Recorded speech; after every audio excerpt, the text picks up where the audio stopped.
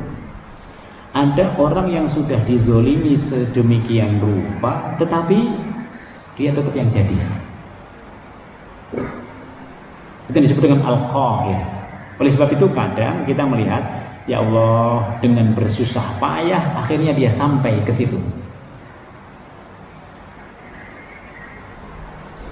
Maka menjadi penting bagi kita semua dalam keadaan apapun itu untuk dipolkan. Ya Allah, saya akan usaha semaksimal mungkin ini udah kita maksimalkan.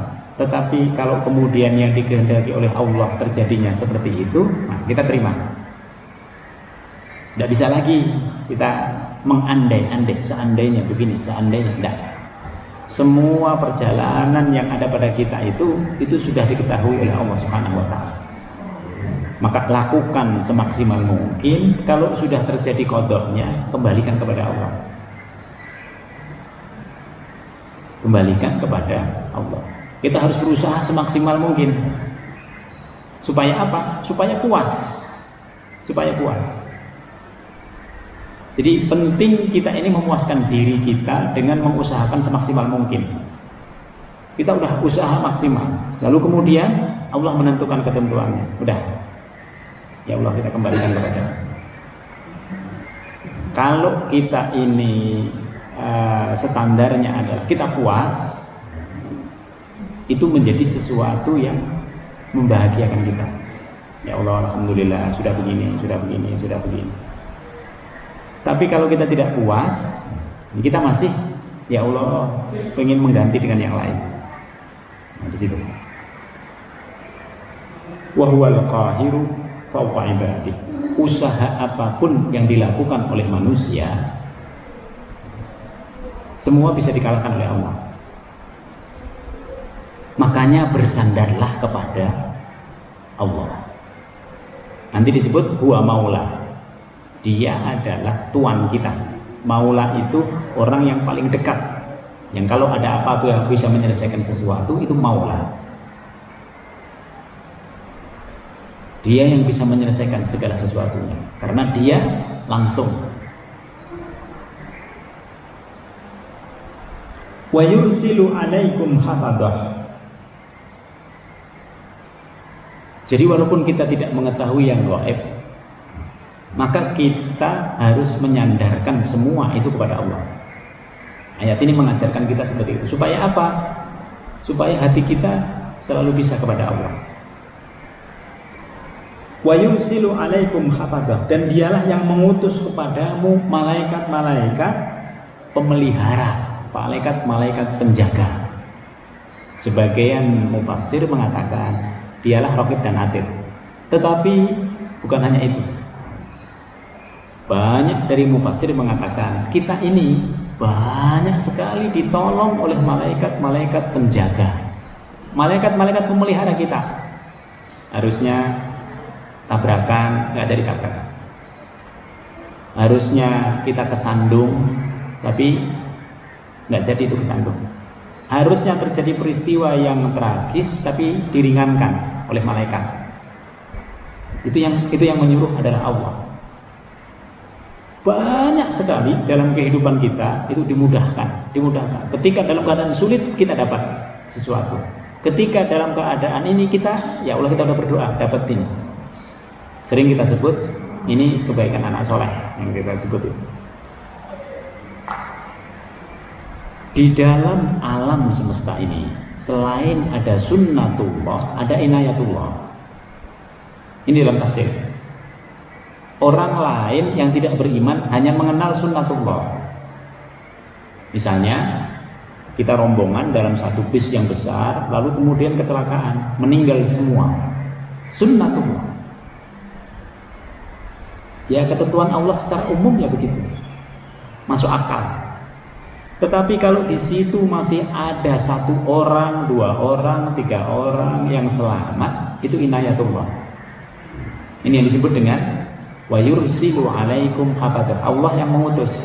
Kenapa di situ masih ada bayi yang terselamatkan? Ketika reruntuhan sudah terjadi, kenapa masih ada bayi yang terselamatkan? Kenapa ketika terjadi kecelakaan yang luar biasa masih ada yang hidup, masih ada yang selamat?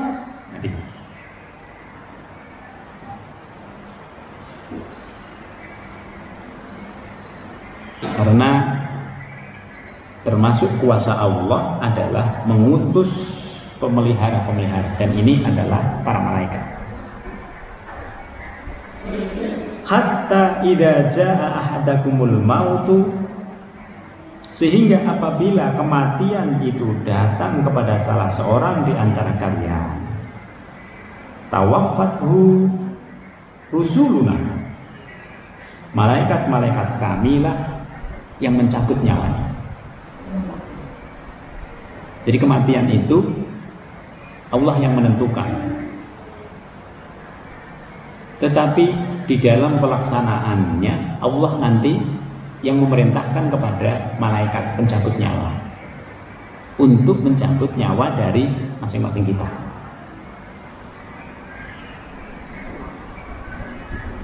Jadi ketika ajalnya sudah datang, akan datang malaikat dan ditunjukkan oleh malaikat itu balasan yang akan diterima oleh yang bersangkutan nanti di alam barzakh. Ditunjukkan, ini amalan-amalan dia ditunjukkan, kebaikan-kebaikan dia ditunjukkan, lalu kemudian dia akan meninggal. Biasanya kalau orang meninggal itu dimulai dari kakinya yang sedingin, kakinya dingin, yang lain masih hangat, terus nanti naik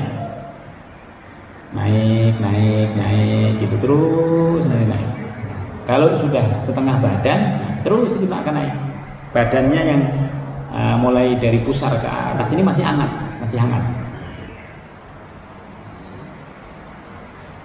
Pada saat yang seperti itu sudah harus mulai diikhlaskan. Kita udah ajarin tauhid, diajarin la ilaha illallah, nanti diikhlaskan. Terus begitu nanti badannya ke atas sudah dingin, sudah bersiap-siap di situ, malaikat akan mewafatkan yang bersangkutan. Maka di sini dikatakan hatta idza jaa ahadumul mautu tawaffatu rusulana wa hum la yufarritu. Mereka tidak melalaikan tugasnya. Jadi ada orang yang mati kemudian nggak jadi. Oleh sebab itu kalau seseorang itu sakit, itu sebenarnya sama dengan pohon. Ada yang layu, ada yang tidak layu gitu.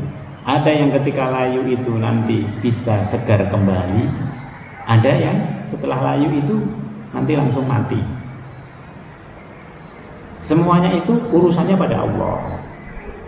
Maka kita harus mengembalikan kepada Allah. Tapi yang terpenting adalah mengusahakan. Ya Allah, kita udah berusaha yang maksimal. Karena ketentuan kematian itu caranya, termasuk di mana akan diwafatkan oleh Allah, kita semua tidak tahu. Summa ruddu ilallahi maulahum. Kemudian semua hamba itu ruddu ilallah, akan dikembalikan kepada Allah. Ini yang disebut dengan maulahum. Maka kita sering mengatakan Nabi Muhammad itu dengan maula, sayyidina wa habibina wa syafi'ina wa maulana Muhammad. Kenapa? Karena Allah lah nanti yang berhak, itu haknya Allah untuk bisa memutus hubungan kemanusiaan. Orang ini punya salah, tapi kalau orang itu diberikan grasi oleh Allah Subhanahu wa taala, bisa langsung masuk surga. Dan salah satunya adalah melalui syafaatnya Rasulullah. Nah, itu yang kita harapkan. Maka kenapa kita beribadah terus serius sekali dalam beribadah? Karena kita ingin mendapatkan syafaatnya Rasul. Syafaat itu nanti bagian dari maula. Kita nggak mencukupi sebenarnya, amalannya masih nggak seberapa. Tapi karena Allah memberikan syafaatnya melalui Nabi Muhammad SAW, nanti kita mendapatkan. Jadi orang bisa mendapatkan grasi dan itu adalah haknya Allah. Maka jangan heran nanti, kok dia bisa ya? Ada hal-hal tertentu yang sifatnya khusus.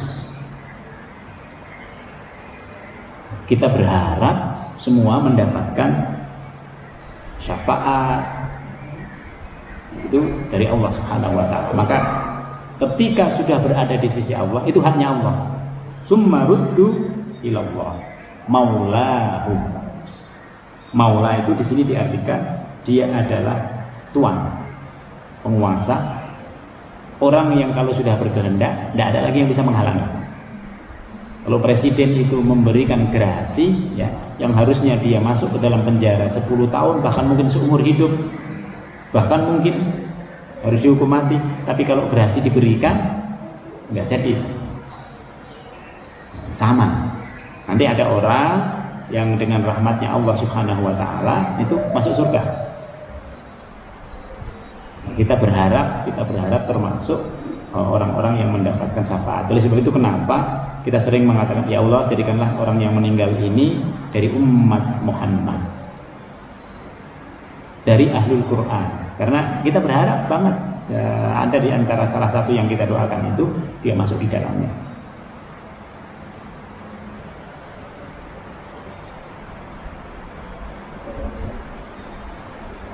Maula ini ilallahi maulahum al-haq. Maula ini diberikan oleh Allah Subhanahu wa taala sifat al-haq. Apa sifat al-haq? Sifat yang mantap. Jadi al-haq itu selain kebenaran, dia berarti mantap. Artinya apa? Artinya enggak ada satu orang pun yang berhak. Sama dengan gerasi tadi. Ketika presiden sudah memberikan gerasi, itu orang mau ngomong seperti apa pengamat politik, ya tetap tidak bisa. Karena itu merupakan hak prerogatifnya presiden. Maka al-haq di sini sesuatu yang tidak berubah. Allah itu tidak pernah berubah, tidak tersentuh oleh perubahan. Tapi kita makhluknya Allah sangat berubah dan tidak mungkin tidak berubah. Maka jangan heran kalau kehidupan di dunia dengan di akhirat itu berbeda. Kita di sini umurnya berbeda-beda. Tapi nanti dalam kehidupan di akhirat kita sebaya seluruhnya. Coba. Karena memang al-haq ini, jadi Allah itu tidak tersentuh perubahan. Tapi semua makhluknya itu tersentuh perubahan. Maka maula ketika dihubungkan dengan hak, tidak ada yang orang bisa menentang, tidak ada orang yang bisa, tidak ada protes, tidak ada. Nah, ini untuk menunjukkan bahwa betapa kuasanya Allah Subhanahu wa taala, bukan hanya terhadap hal yang gaib, bukan hanya terhadap yang kelihatan, tetapi dalam kehidupan di akhirat pun itu apalagi Allah Maha Kuasa. Kalau di dunia kita masih bisa melakukan sesuatu atas kemauan kita, tapi kalau di akhirat tidak bisa. Ala lahul hukmu, ketahuilah miliknya Allah lah segala ketentuan. Jadi di dunia ini Allah punya ketentuan. Lalu ketentuan di dunia ini diwujudkan oleh Allah dalam Al-Quran. Silahkan diikuti. Allah masih memberikan pilihan. Tapi nanti ketentuan Allah di akhirat itu sesuatu yang memaksa semua hambanya. Karena ketentuan di akhirat itu bukan lagi pilihan. Mereka yang sudah diberikan pilihan di dunia, kalau dia beriman dapat ketentuan yang baik. Mereka yang sudah diberikan hidup oleh Allah di dunia nggak mengikuti ketentuan yang terdapat dalam Al-Quran, mereka akan mendapatkan akibat yang buruk. Maka dikatakan oleh Allah dalam Al-Quran, wal aqibatu lil muttaqin, akibat yang baik itu selalu didapati oleh orang yang bertakwa. Artinya apa di sini? Berbuatlah iman kita itu, lakukan dengan amal soleh. Nggak usah membayangkan kira-kira nanti kita dapat apa ya gitu. Kira-kira nanti apa ya, nggak usah. Kenapa? Karena akibat yang baik itu pasti akan didapat oleh orang yang bertakwa. Bahkan di dalam banyak ayat dikatakan, engkau akan terkaget-kaget apa yang diberikan oleh Allah nanti di akhirat. Oleh sebab itu kalau ada orang meninggal, kita katakan, ya Allah, jadikanlah kuburannya ini tempat yang lebih indah daripada rumahnya.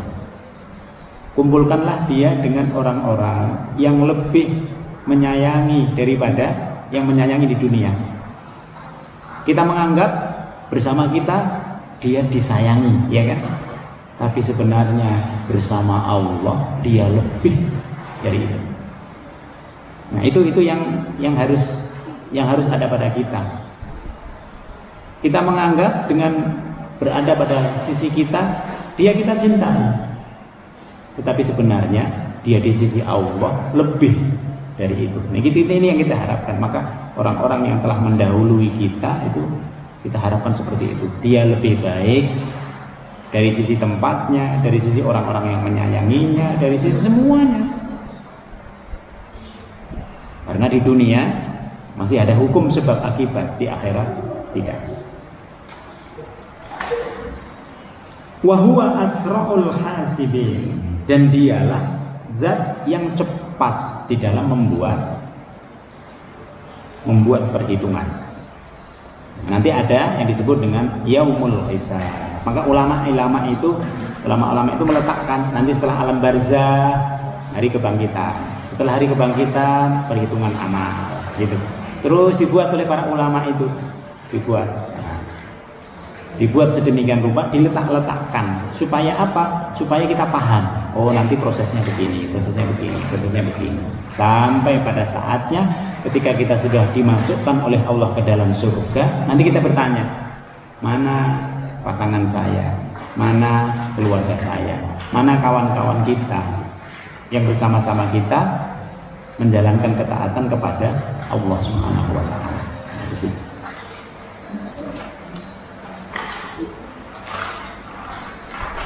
Kesimpulan yang bisa kita ambil pada kesempatan hari ini, Bapak Ibu sekalian, Allah Subhanahu wa taala menegaskan di dalam beberapa ayat ini kepada kita semua bahwa Dialah penguasa yang zahir maupun yang batin, yang nyata maupun yang gaib. Oleh sebab itu maka wajib bagi kita semua untuk selalu menyandarkan kepada Allah. Dalam menyandarkan kepada Allah itu diusahakan semaksimal mungkin. Karena kebahagiaan kita itu kalau kita sudah melakukan segala sesuatu dengan maksimal. Yang sudah bisa kita laksanakan dengan istiqomah terus dilanjut. Tetapi yang bisa dimaksimalkan. Karena tidak terulang. Yang sudah kita lakukan tidak ada ulang. Kita hanya berusaha, ya Allah, kalau bisa lebih maksimal. Karena itu akan memuaskan kita, baik di dunia maupun di akhirat. Harapannya nanti kita sama-sama mendapat syafaat dari Maula kita, dari orang yang tidak, dari zat yang tidak ada lagi di atasnya. Di dunia saja Allah mengatakan Allah itu bisa mengatasi seluruh rancangan maupun ketentuan yang mau dilakukan oleh hamba-hambanya, apalagi nanti di akhirat. Sehingga di akhirat nanti kita betul-betul berharap seluruhnya itu hanya kepada Allah Subhanahu wa taala. Demikian yang dapat kami sampaikan pada kesempatan pagi hari ini. Semoga Allah Subhanahu wa taala menguatkan iman dan Islam kita, mengistiqomahkan semua yang sudah kita lakukan, dan kita bisa lebih memaksimalkan amal-amal kita. Mari kita duduk dengan bacaan doa. Bismillahirrahmanirrahim. Alhamdulillahirabbil alamin. Hamdan na'imin, hamdan syakirin, hamdan yu'afi ni'amahu wa yukafi'u mazidah. Ya Rabbana lakal hamdu kama yanbaghi li jalalika al-karim wa sultan. Allahumma barik lana fi majlisina hadza wa barik lana fi usratina wa barik lana fi dzurriyyatina wa barik lana fi ilmina rabbana innaka afuwwun karim tuhibbul afwa fa'fu 'anna. Allahumma ij'al jam'ana hadza jam'an mubarakan wa marhuma wa tafarraqana min ba'dihi tafarruqan ihsanan ma'suma. Subhanakallahumma bihamdika nasyhadu an la ilaha illa anta nastaghfiruka wa natubu ilaik. Subhana rabbika rabbil izzati amma yasifun wa salamun alal mursalin walhamdulillahi rabbil alamin. Demikian, jika ada kekurangannya semua dari kami mohon maaf. Wa'afu minkum. Wassalamualaikum warahmatullahi wabarakatuh.